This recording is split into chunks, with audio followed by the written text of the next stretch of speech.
హైదరాబాద్ కి గోదావరి జలాల తరలింపు ప్రాజెక్టులో భారీ అవినీతి జరిగిందని జాగృతి అధ్యక్షురాలు కవిత తీవ్ర ఆరోపణలు చేశారు.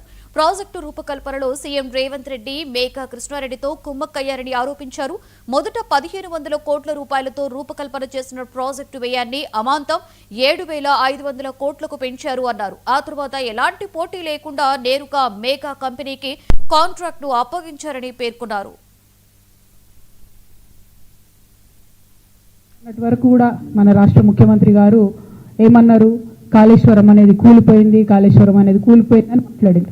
నిన్న వెళ్ళి అదే కాళేశ్వరంలోంచి ఆ కాళేశ్వరంలో ఒక భాగమైనటువంటి మల్లన్న సాగర్ నుంచి హైదరాబాద్కు తాగునీటి పథకం కింద 7500 కోట్ల రూపాయలతో శంకుస్థాపన చేసి వచ్చారు.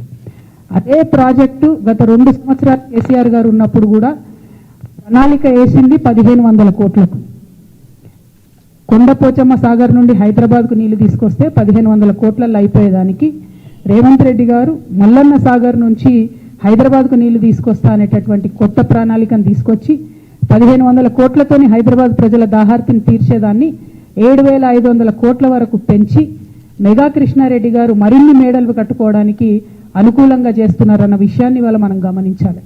మరి ఇటువంటి అన్యాయం 1500 కోట్లు ఎక్కడ, 7500 కోట్లు ఎక్కడ? అది రేవంత్ రెడ్డి గారి ఇంటి సొమ్ము కాదు కదా, తెలంగాణ ప్రజల సొమ్ము.